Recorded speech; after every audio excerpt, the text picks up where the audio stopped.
శ్రీశైలపాత్రం ధీభక్త్యాదిగుణాంతమం యతీంద్రప్రవణం వందే రమజామాతరం మునిం లక్ష్మీనాథసమారంభాం నాథయామునమధ్యమాం అస్మదాచార్యపర్యంతాం వందే గురుపరంపరాం యో నిత్యమచ్యుతపదాం భుజయుగ్మరుక్మః వ్యామోహితः తదితరాణి తృణాయ మేనే అస్మద్గురోః భగవతోస్య దయైకసిन्धोः రామానుజस्य చరణౌ శరణం ప్రపద్యే మాతాపితా యువతస్తనయా విభూతిः సర్వం యదేవ నియమేన మదన్వయానాం ఆద్యస్య నః కులపతేర్వకులాభిరామం శ్రీమత్తదంగ్రివళం ప్రణమామి మూర్ధ్నా భూతం సరశ్చ మహదాహ్వయ భట్టనాథ శ్రీభక్తిసార కులశేఖర యోగివాహాన్ భక్తాంగ్రిరేణుపరకాలయతీంద్రమిశ్రాన్ శ్రీమత్పరాంకుశమునిం ప్రణతోస్మి నిత్యం తత్వేన యశ్చిదతిజీశ్వర తత్స్వభావ భోగాపవర్గతదుపాయ గతిరుధార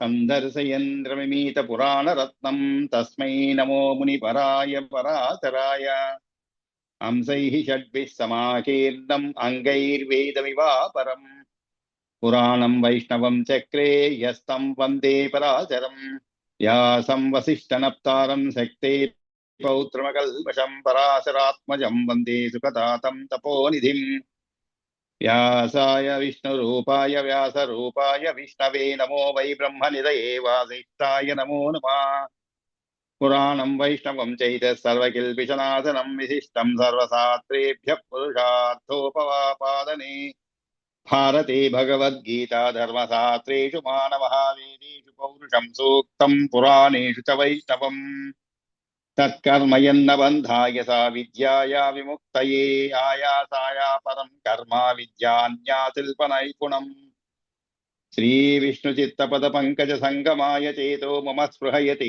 కిమతః పరేణ నోచేన్మమాపి యతి శేఖర భారతీనాం భావః కథం భవితుమర్హసి వాగ్విదేయః నారాయణం నమస్కృత్య నరం చైవ నరోత్తమం దేవీం సరస్వతీం చైవ తతో జయముదీరయే శాంతాకారం భుజగశయనం పద్మనాభం సురేశం విశ్వాకారం గగనసదృశం మేఘవర్ణం శుభాంగం లక్ష్మీకాంతం కమలనయనం యోగి హృద్యానగమ్యం వందే విష్ణుం భవభయహరం సర్వలోకైకనాథం శశంఖచక్రం సకిరీటకుండలం సపీతవస్త్రం సరసీరుహేక్షణం సహారవక్షస్థలశోభికౌస్తుభం నమామి విష్ణుం శిరసా చతుర్భుజం. మనం శ్రీ విష్ణు పురాణంలో ప్రథమ అంశంలో 2వ అధ్యాయం ప్రారంభించాం అనమాట. దాంట్లో ఒక 9 శ్లోకాల వరకు చదువుకున్నాము. నమస్కారం. ఈ శ్లోకాల్లో విష్ణు స్తుతి ప్రారంభం అయినది. ఆ తర్వాత సృష్టి ప్రక్రియ గురించి మనం ప్రారంభించామంటే ఈరోజు ఈ యొక్క విష్ణు స్తుతిలో ఒక 9 శ్లోకాల వరకు చదువుకున్నాము. దాంట్లో ముఖ్యంగా విష్ణుమూర్తి యొక్క తత్వాన్ని గురించి చెప్పబడింది అనమాట.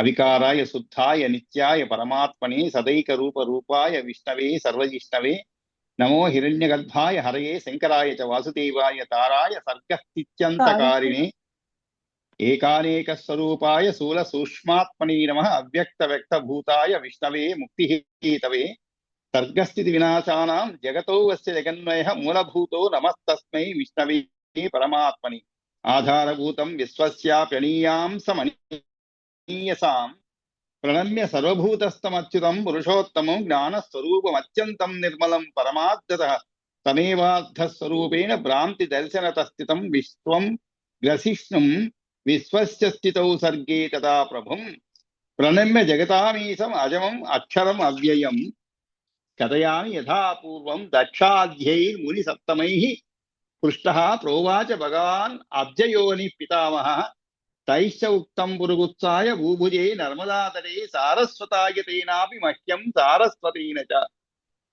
అని చెప్పి ఏ విధంగా చిట్ట చివరికి తనకు ఏ విధంగా ఈ విషయాలని ఎలా తెలిసింది, సృష్టి యొక్క రహస్యాలని చెప్పేదానికి నర్మదా నది తీరంలో ఆ మునీంద్రుడు రాజేంద్రుడైనటువంటి పురుగుస్తుని వివరించగా ఏ మునీంద్రులు ఇక్కడ దక్షాద్యై ముని సప్తమై అని చదువుకున్నాడు. అంటే దక్షుడు మున్నగు వారు చెప్పగా ఆ తర్వాత దానిని సారస్వతాయ తేనాపి మహ్యం సారస్వతి, ఇక్కడ సారస్వతుడు అంటే నారదుడు అనేటువంటి అర్థంలో చెప్పండి.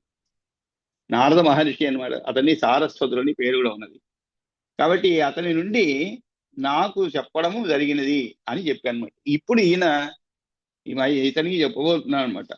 కాబట్టి మైత్రేయుని ఈ విధంగా సృష్టి క్రమం అనేది ఎలా జరిగింది ఏమిటి అనే దానికి ఈరోజు మనం పరఃపరాణం పరమః పరమాత్మా ఆత్మ సంస్థిత రూపవర్ణాది నిర్దేశ విశేషేణ వివర్జిత. ఇక్కడ విష్ణువు దృశ్యమాన ప్రపంచం కన్నా కూడా పరుడు. పరుడు అంటే ఉత్కృష్టుడు అనేటి అర్థం అన్నమాట. అంటే శ్రేష్ఠుడు అనేటువంటి అర్థం. ఇక్కడ పరం అని భావించేటువంటి అన్నిటికన్నా కూడా పరముడు అనమాట. పరాణం పరమః పరమాత్మ అన్నారు. అంటే ఇప్పుడు అన్నిటికన్నా కూడా గొప్పది అని చెప్పొచ్చు.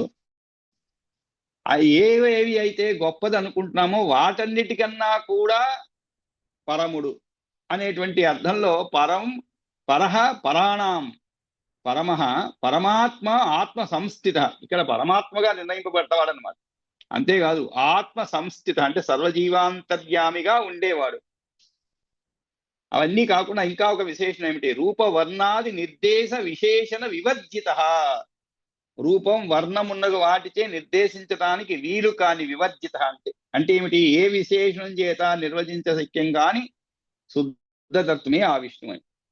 ఈ సందర్భంగా మనం చెప్పుకున్నాం అనమాట. మనం అంతా మరి రాముడు శ్రీరాముడి గురించి, అదేవిధంగా కృష్ణుడి గురించి, వారి యొక్క రూపాల గురించి ఎన్నో విధాలుగా మనం స్తుతిస్తూ ఉంటాము. వారి రూపాన్ని, వారు ధరించినటువంటి అలంకారం కానీ, ధరించినటువంటి అస్త్రములు కానీ, వారు చేసేటువంటి ఇవన్నీ చదువుకుంటున్నాం. మరి ఇవన్నీ ఏమిటి?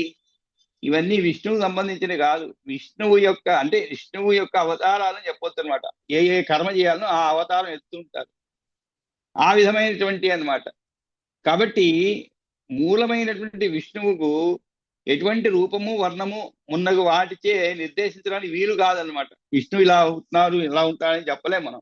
కాకపోతే ఆయన ఎత్తినటువంటి అనేకమైనటువంటి అవతారాల్లో, రూపములలో వాటిని మనం వర్ణిస్తూ ఉంటాం అన్నమాట.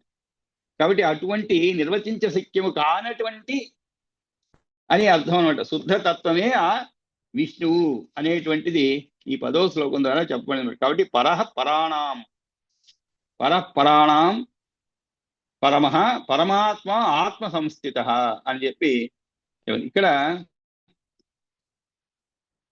మనం ఒక విషయం కూడా మనం అర్థం చేసుకోవాలి. ఏంటంటే మనం గ్రహింపబడేటువంటి పదార్థాలు ఏవైతే ఉన్నాయో అవి ఇంద్రియముల కన్నా కూడా వాటిచే గ్రహింపబడే పదార్థాలు అధిక శక్తిని కలిగి ఉంటాయి అనేది మన అందరికీ తెలుసు అనమాట. కాబట్టి అవి పరములు అనమాట. కానీ వాటికన్నా కూడా గొప్పదేది మనస్సు ఎక్కువ బలాన్ని కలిగి ఉంటుంది అనమాట అని. ఎందుకంటే మనం ఏదైనా ఒక పదార్థం మన ఎదురుగా ఉంది అనుకోండి, ఉదాహరణకి ఆ పదార్థం మనం ఇంద్రియాల కంటే కూడా మనసు దాని పైన పోయి మనసు దానిని తినాలి, ఆస్వాదించాలి, స్వీకరించాలి అనేటువంటి ఆలోచన ఉంటేనే మనం దాన్ని స్వీకరిస్తాం. ఉదాహరణ మనకి ఏదైనా ఆరోగ్యం బాగాలేదనుకోండి, అదే ఒక లడ్డు ఎదురుగా పెట్టున్నారు, దానిపైన మనసు పోదు. కాబట్టి దాన్ని ఏం తాకం మనం. అది మామూలుగా ఆరోగ్యంగా ఉన్నాం అనుకోండి, అది చూడంగానే మనసు దానిపైకి పోతుంది. ఆ తరువాత ఇంద్రియములు పనిచేస్తాయి. ఆ తరువాత ఈ విధంగా మనస్సు అన్నిటికంటే కూడా చాలా బలమైనటువంటిది అన్నమాట. కాబట్టి వీటన్నిటికంటే కూడా ఉత్కృష్టమైనటువంటి వాడు ఈ పరమాత్మ అనమాట. కాబట్టి పరమాత్మ జీవాత్మలు అందరిలో ఉన్నటువంటి వాడు. కాబట్టి ఆత్మని తిష్టన్ అంటే ఏమిటి? ఆత్మని తిష్టన్ అంటే ఏమిటి?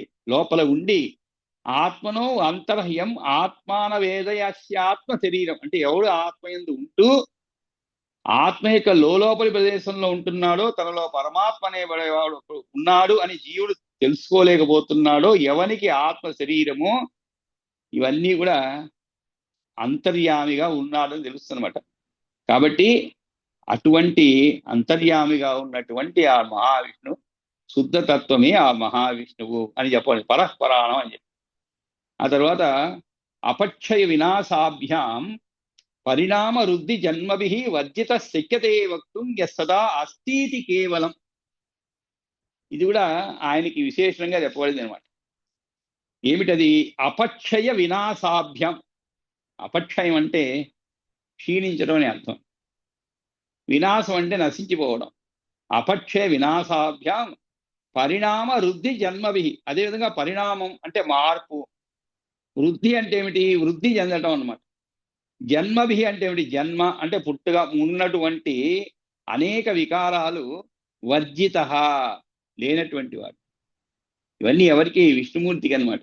అంటే విష్ణుమూర్తి ఇవన్నీ ఉండవు. కాకపోతే ఈ యొక్క క్షీణించడం, వినాశం, పరిణామం, వృద్ధి అనేటువంటివి ఆయన ఏ ఏ రూపంలో మన ఏ ఏ రూపంలో అవతరిస్తారో వాటన్నిటికీ ఉంటాయి.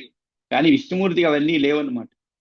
ఇదే విధంగా నిన్న కూడా ఒక ఉదాహరణ చెప్పుకున్నాం. మట్టి కుండ, తరువాత బంగారు ముద్ద, తర్వాత దాని నుంచి వచ్చేటువంటి అనేకమైనటువంటి ఆభరణాలు. ఇక్కడ ఒక విషయం ఏంటంటే, నేను చదువుకున్న విధంగా ఈ మట్టి ముద్ద కానీ, ఈ ఆభరణాలు కానీ, ఇవన్నీ మట్టి ముద్ద నుంచి తయారు చేయబడినటువంటి ఏ వస్తువైనా కూడా ఆ వస్తువు రూపం పొందాలి అంటే ఆ యొక్క మట్టి ముద్ద అనేది మార్పు చెందుతుంది. మార్పు అంటే రూపాంతరం చెందుతాయి అన్నమాట. అది అందరికీ తెలుసు. తర్వాత మళ్ళా అది కరిగిపోయినప్పుడు మళ్ళా మట్టి ముద్దగా తయారవుతూ ఉంటాయి. అదేవిధంగా బంగారం కరగించి అనేక రకమైనటువంటి ఆభరణాలు తయారు చేసుకుంటాం. అంటే ఇక్కడ బంగారం అనేది కరిగిపోయి ఆభరణాలు తయారు. కానీ విష్ణుమూర్తి అలాంటి వాడు కాదు. తానుగానే ఉండి మరి ఒక రూపంలో, అంతేగాని ఉదాహరణకి రామావతారంలో విష్ణుమూర్తి లేడని కాదు. ఆ విష్ణుమూర్తి రామావతారంలో రాముడుగా, శ్రీరాముడుగా, ద్వాపర యుగంలో శ్రీకృష్ణుడుగా, అదేవిధంగా అనేకమైన రూపాలు. కానీ విష్ణు అనేది మార్పు ఉండదు, అలాగే ఉంటాను. ఇక్కడ అపక్షయ వినాశాభ్యం అంటే, అపక్షయం అంటే క్షీణించడం, వినాశము, ఇవన్నీ కూడా లేకుండా, ఇటువంటి వికారము లేకుండా కేవలము ఉన్నాడు ఉన్నాడు అనియే చెప్పదగి ఉన్నాడు. ఇది కూడా మనందరం ఎప్పుడు అనుకునేదే అనమాట. ఏమంటే దేవుడు ఉన్నాడు, దేవుడు ఉన్నాడు, మరి ఎవరన్నా చూశారా? ఎవరు చూడలేదు. కానీ ఆయన యొక్క లీలల ద్వారా మనకి ఎలాగైతే గాలి, ఉదాహరణకి ఎవరు గాలిని పట్టుకోలేదు ఇంతవరకు, లేదు గాలిని కంటితో చూడలేదు. కానీ ఆ గాలి, వాయువు చేసేటువంటి చర్యల ద్వారా మనకి వాయువు వీస్తుందని, అబ్బా ఈరోజు గాలి లేదండి, ఉక్కపోస్తుంది అనుకుంటాం. కాబట్టి వాటి యొక్క చర్యల ద్వారానే మనకి అవన్నీ కూడా వాటి అనుభవాన్ని కలిగిస్తాయి అనమాట. తాను ఉన్నాను, తాను లేను అనేటువంటి అనుభవం వాయువు ఏ విధంగా కలిగిస్తుందో ఆ విధంగా విష్ణుమూర్తి కూడా ఎల్లప్పుడూ కూడా ఉన్నాడు అని మాత్రమే కేవలం చెప్పదగిన వాడు అనమాట. ఉన్నాడు ఖచ్చితంగా, లేదని లేదు. అప్పుడప్పుడు కనబడుతూ ఉంటాడు. కనబడుతుంటే తన యొక్క చర్యల వలన మనం ఉన్నాడు అనేటువంటి నమ్మకం కలిగేలాగా చేస్తూ ఉంటారు.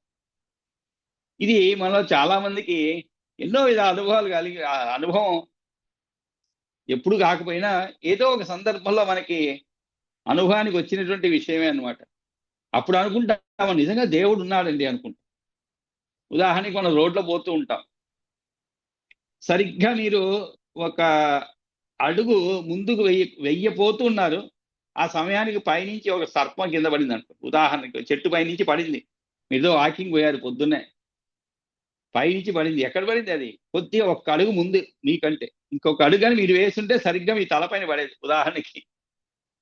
అంటే ఇటువంటి సన్నివేశం ఒకటి జరిగింది ఈ మధ్య నాకు. అంటే పాము కాదులేండి, బాగా ఎండిపోయినటువంటి ఒక చెట్టు కొమ్మ అన్నమాట. అదే రోజు పోయేటువంటి పార్కే, రోజు తిరుగుతూనే ఉన్నాం. నాతో పాటు ఇంకా 2-3 ఉన్నారు. సరిగ్గా మేము ఒక చోటికి పోయేటప్పటికి ఒక ఇంచెస్ అనుకోండి, అడుగులో కాదు, ఒక ఇంచెస్ ముందు అన్నమాట, పైనుంచి పెద్ద కొమ్మ పడిపోయింది. అది కానీ తలపైన పడి ఉంటే కష్టమయ్యేది, చాలా ఉపద్రవం అయ్యేది. అప్పుడు అనుకున్నా, అబ్బా దేవుడు ఉన్నారా బాబు. అంటే ఎందుకు చెప్తున్నా అంటే, ప్రతిరోజు ఏదో ఒక సందర్భంలో మనం దేవుడు ఉన్నాడు, మనం కాపాడుతున్నాడు అని అనుకునే పరిస్థితులు వస్తూ ఉంటాయి అనమాట. కాబట్టి పైనుంచి చూస్తున్నాడు అంటుంటాం మనం. ఆ విధంగా ఎల్లప్పుడూ ఉన్నాడు అని మాత్రమే కేవలము చెప్పదగినవాడు. అపక్షయ వినాశాభ్యాం పరిణామ వృద్ధి జన్మభి వర్జిత. ఇవన్నీ లేనటువంటి వాడే. ఏమిటవి? పై చెప్పినటువంటి అపక్షయ వినాశాభ్యాం. కానీ ఉన్నాడు అని మాత్రమే మనకి తెలిసినటువంటి అన్నమాట. కాబట్టి ఈ విధంగా సర్వదా అస్తిత్వం అనేది మాత్రం భావ వికారం అని తలచకూడదు. కానీ జన్మాంతరము అస్తిత్వమే, అది కూడా కదాచి, అంటే ఇప్పుడు ఎప్పుడో ఒకప్పుడు కలిగేది కనుక అది దోషం కాదు. అంటే మనకి ప్రతి ఒక్కరిలో ఇప్పుడు కాదు, ఇంకా జన్మలు కానీ, ఇంకా తరతరాలు జరిగిపోతూ ఉంటే కానీ దేవుడు ఉన్నాడా లేదా అనేటువంటివన్నీ కూడా ఈ తర్కోపతర్కాలు, వాదోపవాదాలు ఇవన్నీ జరుగుతూనే ఉంటాయి. ఆ దేవుని నిజంగా నమ్మకం ఉండి ఏదో ఒక విధంగా ప్రతిరోజు కూడా అనుభవించేటువంటి వారు నమ్మకంతో జీవిస్తూ ఉంటారు. ఎటువంటి నమ్మకం లేవారు వీరిని ఎగతాళి చేస్తూ ఆ దేవుడు లేడు, దెయ్యం లేదు అంటుండే వాళ్ళు ఉంటూనే ఉంటారు. అలా ఎన్నో యుగాలు జరిగిపోతూనే ఉంటాయన్నమాట. కాబట్టి అది ఈ విధంగా ఉన్నాడని మాత్రమే కేవలము చెప్పదగినవాడు. తరువాత సర్వత్ర అసౌ సమస్తం చ వసత్యత్రేతి వై యతః తతస్థ వాసుదేవేతి విద్వద్భి పరిపత్యతే. విద్వద్భి, విద్వత్ అంటే ఏమిటి? విద్వత్ అంటే పాండిత్యం అండి. విద్వద్భి అంటే విద్వాంసులచే అని అర్థం. పరిపఠ్యతే అంటే ఏమిటి? భావింపబడుతూ ఉండేవాడు అని అర్థం. పరిపఠ్యతే ఇంతకీ ఎవరి చేత ఈ విధంగా భావించబడుతూ ఉండేవాడు అంటే ఆ యొక్క పరమాత్మని ఈ విధంగా సర్వత్ర అసౌ సమస్తం చ వసతి అత్రేతి వై యతః అంటే అంతటా తాను అంతా తన యందు ఉండటంచే వాసుదేవుడని విద్వాంసులచే ఎల్లప్పుడూ భావింపబడుతూ ఉండేవాడు అని అర్థం. ఇక్కడ వాసుదేవుడు అనే దానికి అర్థం మనం తెలుసుకోవాలి. అప్పుడే మనకి ఇది అర్థమవుతుంది అనమాట. సర్వత్ర అసౌ సమస్తం చ వసతి అత్రేతి వై యతః తతస్థ వాసుదేవేతి. కాబట్టే వాసుదేవుడని పిలవబడుతున్నాడని అర్థం. ఎవరి చేత? విద్వద్భి పరిపట్టది. ఎందుకని? వాసనాత్ అంటే ఏమిటి? వాసనాత్ అంటే తాను నివసించుట వలన, వాసనాత్ అంటే నివసింప చేయుట అంటే బ్రతికించుట వలన వాసు అని పేర్కొనబడుతుంది. వాసు అంటే ఏమిటి? తాను నివసించడం వలన నివసింప చేయుట అంటే బ్రతికించుట. ఇది మనం బాగా అర్థం చేసుకోవాలి. అంటే మనం ఉన్నాం, మనం బతుకుతున్నాం అనుకోండి, మనం ఇంకొకరిని బ్రతికిస్తామో లేదో, మనం మాత్రం బతుకుతుంటాం, అది వేరే విషయం. వేరే వాళ్ళని బ్రతికిస్తామో లేదో అనేది పెద్ద క్వశ్చన్ మార్క్.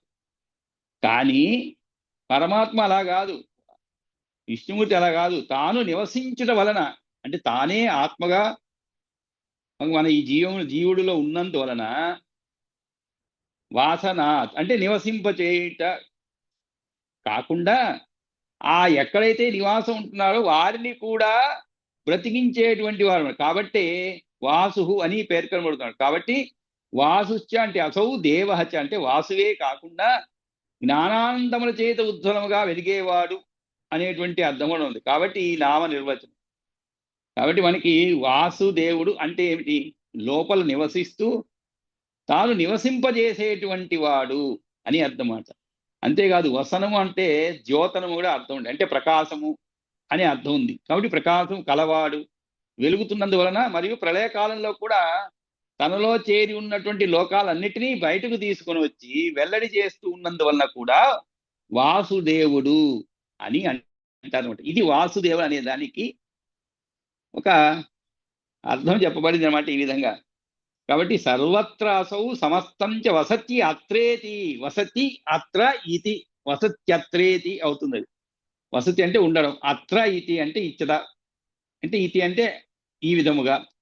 కాబట్టి వై యతః తతస్థ వాసుదేవేసి. కాబట్టి ఈ విధంగా వాసుదేవుడు అని విద్వాంసుల చేత భావింపబడుతున్నమాట. తద్బ్రహ్మ పరమం నిత్యం అజమం అక్షయం అవ్యయం ఏకస్వరూపంచ సదా హేయా భావాచ్య నిర్మలం. నిన్నే మనం చెప్పుకున్నట్లుగా ఇది ఏదో ఒక రామాయణ కథ, దీంట్లో కొన్ని కథలు వస్తాయి, ప్రహ్లాద చరిత్ర అవి వస్తాయి లోపల. అవన్నీ చాలా సులభంగా మనం అర్థం చేసుకోగలుగుతామండి.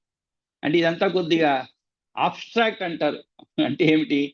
కాస్త మనకి ఊహకి రెక్కలు రావాలి, ఊహించుకోవాలన్నమాట.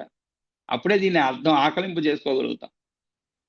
మామూలుగా చదివే రోజుల్లో కూడా మనకి సైన్స్లో కూడా ఆర్గానిక్ కెమిస్ట్రీ అని ఉండేది మాకు. ఇన్ఆర్గానిక్ కెమిస్ట్రీ, ఆర్గానిక్ కెమిస్ట్రీ, అదేవిధంగా ఫిజికల్ సైన్స్ అవన్నీ ఉండేవి. అన్ని సులభంగా ఉండేది. ఆర్గానిక్ కెమిస్ట్రీ అనేది చాలా కష్టమైన సబ్జెక్ట్. అది అందరికీ కష్టమే. ఏమంటే ఇన్ఆర్గానిక్ కెమిస్ట్రీ అనుకోండి, దాంట్లో ఏదో 2 రసాయనాలు ఇస్తారు, వాటిని కలిపితే ఇది వస్తుంది, ఇది కలిపి, అది పెద్దగా మనిషికి బాగా సులభంగా అర్థం చేసుకునేటువంటి విషయం అన్నమాట. అదే మీకు ఆర్గానిక్ కెమిస్ట్రీ అలా ఉండదు. ఆర్గానిక్ కెమిస్ట్రీలో అంతా కూడా బంధాలు, ఏవో బొమ్మలు వేస్తారు, క్లోరిన్ అది ఇది వేస్తారు, కొంచెం ఆబ్స్ట్రాక్ట్గా ఉండేది. కాబట్టి ఆ సబ్జెక్ట్ కొంచెం ఆకలింపు చేసుకునేది చాలా కష్టం అన్నమాట. ఆ విధంగా ఇది కూడా ఈ సృష్టి క్రమము, ఇవన్నీ కూడా కొంచెం కష్టమైనవి, కానీ మనం నెమ్మదిగా లెవెల్కి ఎదుగుతాం అనమాట. అంటే అర్థం చేసుకునే లెవెల్కి, ఇది పూర్తయ్యే లోపల మనకి అర్థం చేసుకునే లెవెల్కి ఎదిగాం అనుకోండి. ఒకసారి అర్థమైపోతే ఇంకా జీవితంలో ఎప్పుడు మర్చిపోం. ఆ విధంగా తద్బ్రహ్మ పరమం నిత్యం అజమం అక్షయం అవ్యయం ఏకస్వరూపం చ సదా హేయాభావాచ్చ నిర్మలం. హేయాభావాచ్చ అన్నది హేయ అభావ అండి. అది హేయాభావాచ్చ అంటే హేయ అభావాచ్చ అని అర్థం. అభావం అంటే ఏమిటి? రహితము అని అర్థం. అంటే లేకుండా ఉండడము అభావం అంటే. లేకుండా ఉండడం అభావం అంటే. నిర్మలం. కాబట్టి ఆయనే పరమం నిత్యం అజం అక్షయం అవ్యయం, ఎల్లప్పుడు కూడా ఏకస్వరూపం. ఇవన్నీ మనం చదువుకునేటప్పుడు మీకు విష్ణుమూర్తి వేరు, ఆ యొక్క అవతారాలు వేరండి. మన అవతారాలు అనుకోండి, అవన్నీ కూడా ఒక అవతారం ఇస్తాడు. కానీ కాబట్టి మనం అవతారాలకి ముందు విష్ణుమూర్తి గురించి ఆలోచించాలి. ఒరిజినల్ అనమాట. అప్పుడే నీకు అర్థమవుతుంది తద్బ్రహ్మ పరమం నిత్యం అనే విషయము. లేకుంటే మనకి ఇదేంటబ్బా అక్షయం అంటున్నారు, అవ్యయం అంటున్నారు, మరి ఒక్కొక్క అవతారం అయిపోతూ ఉంటే ఆ తర్వాత ఇంకో అవతారానికి వెళ్తూ ఉంటారు. కానీ వీటికి కాదు, దీని గురించి చెప్పలేదు మనం. విష్ణుమూర్తి గురించి చెప్తున్నాం. అంటే ఆ ఎవరైతే వీటన్నిటికీ కారణభూతులు ఆయన గురించి చెప్తున్నామట. కాబట్టి ఆయనే పరమం నిత్యం, అదేవిధంగా అజం అక్షయం అవ్యయం. కాబట్టి అతనినే తద్బ్రహ్మ. మామూలుగా మనకి కన్ఫ్యూజన్ ఉంటుంది. విష్ణుమూర్తి కొన్ని చోట్ల బ్రహ్మ బ్రహ్మ అని కూడా చెప్పబడుతున్నమాట. అది తత్ బ్రహ్మ అంటే ఎవడు పరమాత్మను రూపము వర్ణము మొదలు లేనందువలన జన్మలేకపోవుట వలన కూడా ఇతడు అని గుర్తింపబడిన వాడు వాసుదేవుడు అని బ్రహ్మాని కూడా చెప్పబడుతున్నాడు. కాబట్టి మనకి బ్రహ్మ అనేటువంటి పదం ఉపయోగించబడ్డప్పుడు అది విష్ణుమూర్తికి సంబంధించి కూడా అనేటువంటి విషయాన్ని మనం మర్చిపోవు. లేకుంటే మనం కన్ఫ్యూజ్ అవుతాం. బ్రహ్మ వేరు, ఈ విష్ణుమూర్తి వేరు కదా, మళ్ళా విష్ణుమూర్తి బ్రహ్మ అంటారు ఏమిటని. కాబట్టి ఇక్కడ వాసుదేవుడు బ్రహ్మ పరమాత్మ అనబడి వారు వేరు కాదన్నమాట. కాబట్టి ఇరువురు ఒకటే. ఆయన కన్నా మరొక వస్తువు లేదు, ఆయన ఒక్కడే కదా, వారిలో లక్షణములు భేదం అనేది లేదు అనేటువంటి విషయాన్ని ఇక్కడ పరబ్రహ్మ అంటే పరముడు, నిత్యుడు, అజుడు, అక్షయుడు, అవ్యయుడు అని చెప్పబడింది. కాబట్టి ఈ విధంగా మూడు కాలాల్లో కూడా అంటే ఎల్లప్పుడూ కూడా ఉండేటువంటి వాడు కాబట్టి నిత్యుడు. పుట్టుక అనేది లేదు కాబట్టి అజుడు. గురుగారు ఈ మూడు పదాలకి అర్థం చెప్పండి. అదే చెప్తున్నాను. అదే చెప్పబోతున్నా నేను. నిత్యం అంటే ఎల్లప్పుడు కూడా ఉండేటువంటి వాడు అని అర్థం. అంటే ఏ కాలంలో కూడా ఎల్లప్పుడూ ఉండేటువంటి వాడు నిత్యుడు అనమాట. అదేవిధంగా పుట్టుక అనేది లేదు. ఆజ్యుడు. జ అంటే ఏమిటి? పుట్టడం. అది మనం ఇంత ముందు 2-3 సందర్భాలు చెప్పుకున్నాం. జ అంటే జన్మించడం, పుట్టడం అని అర్థం. అజుడు అంటే ఏమిటి? పుట్టుక అనేది లేదు. ప్రత్యేకంగా మనలాగా పుట్టడము, తర్వాత మరణించడము, వృద్ధి చెందడము, మరణించడము అనేటువంటిది లేదు. క్షయము, నశించడం లేనందువలన అక్షయుడు. అక్షయుడు అంటే ఏమిటి? నశించడం అనేటువంటిది లేదు కాబట్టి. మార్పులు చేర్పులు వికారాలు లేనందువలన అవ్యయుడు. అవ్యయుడు అంటే ఏమిటి? ఎటువంటి వికారములు కూడా లేనటువంటి వాడు. ఇది ఈ యొక్క మూడిటికి అర్థం ఉంటాయి. నిత్యం, అజమం, అక్షయం, అవ్యయం. అలా చదువుకోవాలి మనం. అన్నిటి కూడా కలుపుకోవాలి. ఇక్కడ మళ్ళీ కలపలేదు అనుకోండి అర్థమే మారిపోతుంది అనమాట. నిత్యం, జయం, క్షయం, వ్యయం అనుకోకూడదు. ఇక్కడ అజయం, నిత్యం, అజమం, అక్షయం, అవ్యయం ఏకస్వరూపం చ సదా హేయాభావాచ్చ నిర్మలం అన్నారు. ఇక్కడ హేయాభావం అంటే ఏమిటి? హేయరహితం అంటే ఏమిటి? ఎటువంటి కల్మషం లేనందువలన నిర్మలమైనటువంటి వాడు అనేటువంటి అర్థంలో చెప్పండి. ఇంక బంగారం ఉందనుకోండి, దాంట్లో ఏదో కల్మషం ఉంటుంది కదా, దాన్ని ఎలా తీస్తాం మనం? దాన్ని శుభ్రంగా పుటం పెట్టడం అంటాం. అలా పుటం పెట్టగా ఒక నిర్మలత్వం ఏర్పడుతుంది అనమాట. కాబట్టి హేయరహితమైనటువంటి వాడు ఇక్కడ నిర్మలం. అదే బ్రహ్మం అంటే విష్ణుమూర్తి అనే అర్థం. బ్రహ్మం అంటే ఇక్కడ విష్ణుమూర్తి అనేటువంటి అర్థంలో చెప్పాడు. కాబట్టి తద్బ్రహ్మ పరమం నిత్యం అజమం అక్షయం అవ్యయం ఏకస్వరూపం సదా హేయ అభావాచ్చ నిర్మలం. హేయాభావం ఆ తరువాత తదేతత్ సర్వమేవ ఆసీత్ వ్యక్త అవ్యక్త స్వరూపవత్ తథా పురుష రూపేణ కాలరూపేణ చ స్థితం. ఇంకా ఇక్కడ కూడా వ్యక్త అవ్యక్త స్వరూపంగా కనబడుతూ కనబడకుండా, అంటే రెండు విధాలు ఇంత ముందులో చెప్పుకున్నామట. సూక్ష్మ రూపంలో జీవుడి యొక్క రూపంలో జీవుడి యొక్క అంతరాత్మగా ఉండి నడిపించేటువంటి వాడు సూక్ష్మ రూపంలో అన్నమాట. అదే మీకు వేరొక రూపంలో ఉన్నటువంటి వాడు అక్కడ వ్యక్త రూపంలో అన్నమాట. కాబట్టి వ్యక్త అవ్యక్త స్వరూపంగా కనబడుతూ కనబడకుండా ఉన్నటువంటి ఆ సమస్తం పురుష రూపంతోనూ కాల రూపంతోనూ ఉండేదంతా బ్రహ్మమే. ఇక్కడ మొత్తము కాల రూపంలో కూడా బ్రహ్మమే అంటే విష్ణు రూపమే అని చెప్పండి. అంటే ఏదైనా ఒక వస్తువు ఉన్నప్పుడు దానిని కాలక్రమేణా మార్పులు చేసేటువంటి వాడు, ఆ తరువాత మరలా సృష్టించేటువంటి వాడు, ఇదంతా కూడా ఆ యొక్క బ్రహ్మమే అంటే ఆ విష్ణు రూపమే అన్నమాట. కాబట్టి వ్యక్తమై పురుషునిగా, అవ్యక్తమై కాల రూపంగా వ్యవహరించబడేదంతా బ్రహ్మమే. తదేతత్ సర్వమేవ ఆసీత్ వ్యక్త అవ్యక్త స్వరూపవత్ తథా పురుష రూపేణ కాలరూపేణ చ స్థితం. ఇక్కడ కాలరూపం అంటే సమయం అని కూడా చెప్పుకోవచ్చు అనమాట. అంటే ఇక్కడ ఒక సమయ రూపం అంటే ఈ సమయంలో వరకు ఈ సృష్టి ఉంటుంది, ఆ తర్వాత ఈ సృష్టి మరలా మొత్తము పూర్తిగా జలమయమైపోయి మరలా కొత్త సృష్టించబడింది. ఇవన్నీ ఎవరు నిర్ణయిస్తారు? ఇవన్నీ కూడా ఆ యొక్క విష్ణుమూర్తి నిర్ణయిస్తారు. కాబట్టి ఆ సమయంలో కాల రూపంలో ఉండేటువంటి వాడు, కాబట్టి ఆయా రూపాలను కలవాడై ఉంటున్నాడు అన్నమాట. అంటే వ్యక్తము అనగా మహత్తు అహంకారం ఉన్న వాటికి ఆ రూపంలో ఉండేటువంటి వాడు, ఆ వ్యక్తం అంటే ప్రధానమును ఆయా రూపాలు కలవాడై ఉంటున్నాడు. ఆ విధంగా పురుష రూపముతో కాల రూపముగాను కలవాడు అయి సత్ అనబడుతున్నాడు. సత్ అంటే ఏమిటి? నిజము, సత్యము అని అర్థం. కాబట్టి ఒక్క విష్ణువే సత్యం అన్నమాట. అతడే మొత్తము కూడా నడిపించేటువంటి వాడు. అతని అనుసారమే, అతని ఆజ్ఞానుసారమే ఇదంతా కూడా నడుస్తూ ఉంటుంది అనమాట. అటు సూర్యచంద్రులు కానివ్వండి. మనం భాగవతం చదువుకున్నాం, పోతన భాగవతం. దాంట్లో కూడా మీకు దీనికి సమానమైనటువంటి విషయాలు చెప్పబడుతున్నాయి. ఏ విధముగా విష్ణువు యొక్క ఒక్కొక్క అవయము ఒక్కొక్కటి ఏ విధముగా వర్ణించబడింది, అవన్నీ కూడా మనకి పోతన గారి భాగవతంలో ఒక 2-3 దీంట్లోనే స్కందాల్లోనే వస్తాయన్నమాట. ఇవన్నీ కూడా దానినే ఇక్కడ మరలా మనం చదువుకుంటాం అనమాట. కాబట్టి పరస్య బ్రహ్మణో రూపం పురుష ప్రథమం ద్విజ వ్యక్త అవ్యక్తే తథైవ అన్యే రూపే కాల తదాపర. కాబట్టి ఓ బ్రాహ్మణోత్తమ, ఇక్కడ ప్రథమం ద్విజ అన్నారు. ద్విజ అంటే బ్రాహ్మణోత్తమ అంటే ఇక్కడ పరాశరుడు చెప్తున్నాడు కాబట్టి బ్రాహ్మణోత్తమాన్ని సంబోధిస్తున్నాడు. ఆ పరబ్రహ్మ యొక్క మొదటి రూపం పురుషుడు, అలాగే వ్యక్తం అవ్యక్తం దాని యొక్క అన్య రూపాలు, కాలమే పరరూపము. వ్యక్త అవ్యక్తే తథైవ అన్యే రూపే కాలః తథా పరం అన్నారు. పరం అంటే ఏమిటి? ఉత్కృష్టమైనది అని అర్థం అన్నమాట. కాబట్టి ఈ కాలమే అతని యొక్క పరరూపము.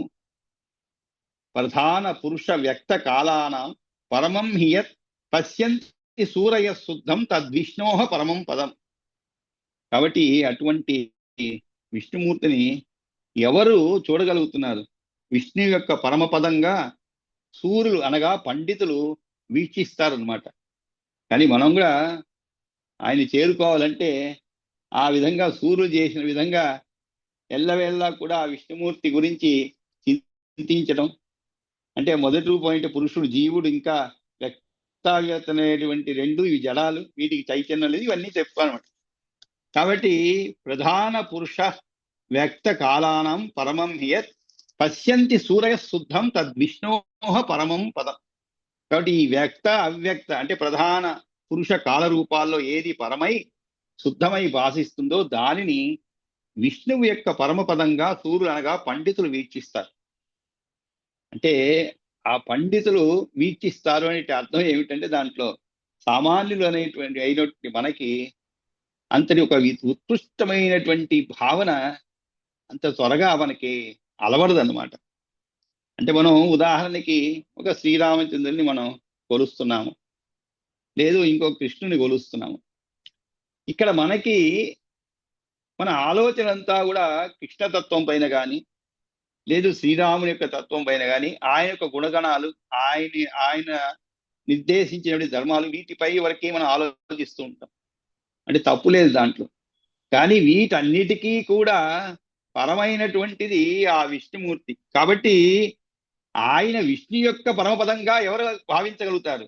సూర్యులు అనగా పండితులు మాత్రం వీక్షించగలుగుతారు అన్నమాట.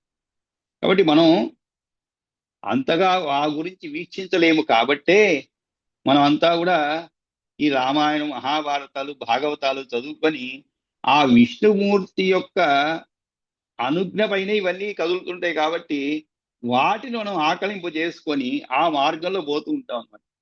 కాబట్టి ఈ విధంగా ప్రధాన పురుష వ్యక్త కాలాస్తు ప్రవిభాగత రూపాన్ని స్థితి సర్గాంత వ్యక్తి సద్భావ హేతవ. ఇంకొక అంటే మామూలుగా ఆల్జీబ్రా అలాంటి సబ్జెక్ట్లో ఒక్కొక్క ఫార్ములా కొంచెం కొంచెం టఫ్ గా ఉంటుంది అన్నమాట. అట్లా దీంట్లో కూడా ఇంకా కొంచెం టఫ్ విషయం ఏంటంటే ప్రధానం అంటే అవ్యక్తం, వ్యక్తం పురుషుడు, కాలం, ఈ విభాగంతో కూడుకున్న రూపాలే జగత్తు యొక్క సృష్టి స్థితి వినాశాల అభివ్యక్తి, సత్పదార్థ జ్ఞానం అనే వాటికి హేతువులు అవుతాయి. అంటే హేతు అంటే కారణం అని అర్థం. ఏవి ఏటికి కారణం అవుతాయి? ఈ సత్పదార్థ జ్ఞానం అనే వాటికి హేతులు అవుతాయి. వేటి గురించి? సృష్టి స్థితి వినాశాల అభివ్యక్తి.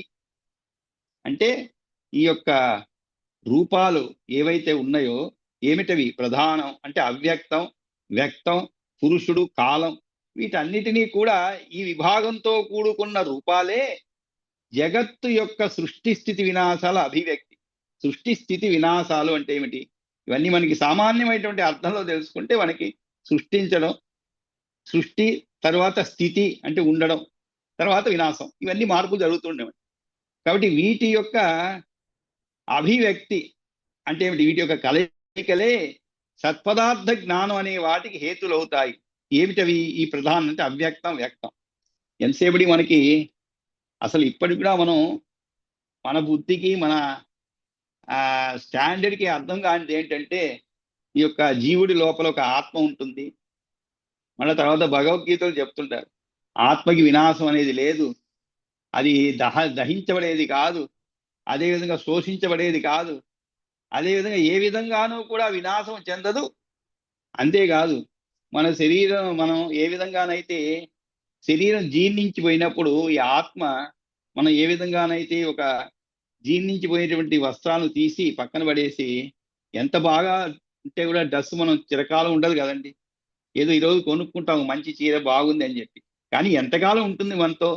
అది కూడా మన జీవితాంతం ఉపయోగించకుండా ఒకవేళ పెట్టి ఉంటే కూడా బీరువాలో కొంతకాలానికి ఉపయోగించకుండానే నాశనం అయిపోతుంది.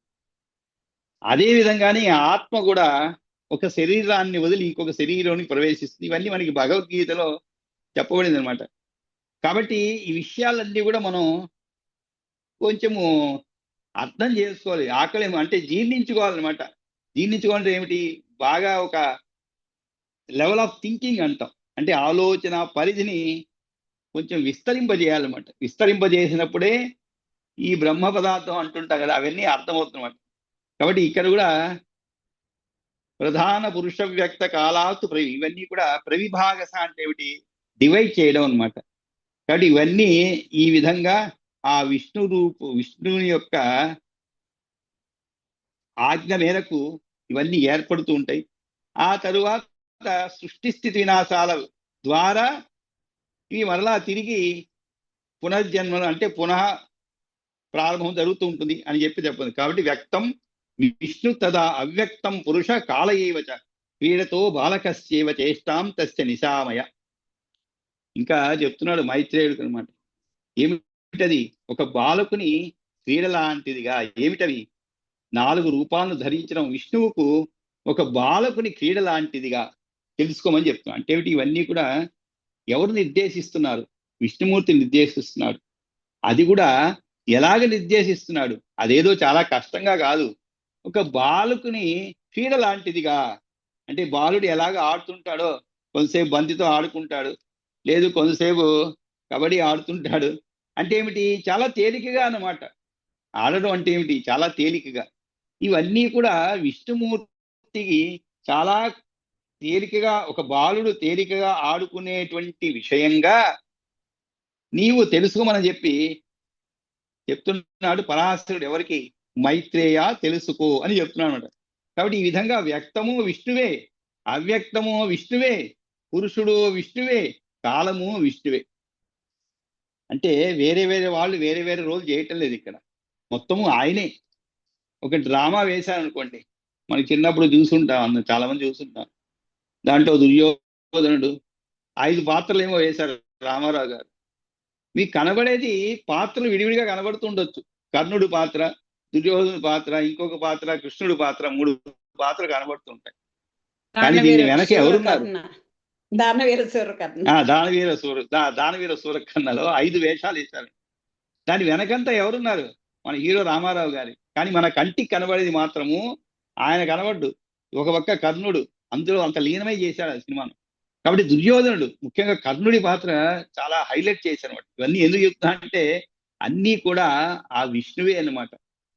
కాబట్టి మనం దీన్ని అర్థం చేసుకుంటే అర్థమవుతుంది, ఓహో ఇదంతా కూడా రామారావు క్రీడలే అనిపిస్తుంది మనకి. అది లేకుంటే ఓ దుర్యోధనుడి పాత్ర బాగుంది, కర్ణుడి పాత్ర బాగుంది అలా అనుకుంటాం. కానీ దీని వెనక నడిపించిందంతా ఎవరు? ఎన్టీ రామారావు అనమాట. కాబట్టి నందమూరి తారక రామారావు గారు. ఆ విధంగా ఇక్కడ కూడా అన్నిటికీ కూడా ఆ విష్ణువే. అంటే ఊరికే అర్థమయ్యేదానికి ఇటువంటి లౌకిక సంబంధమైనటువంటి ఒక ఎగ్జాంపుల్ చెప్పాను అనమాట. ఆ విధంగా అన్నిటికీ కూడా విష్ణువే, పురుషుడు అతడే, కాలము అతడే.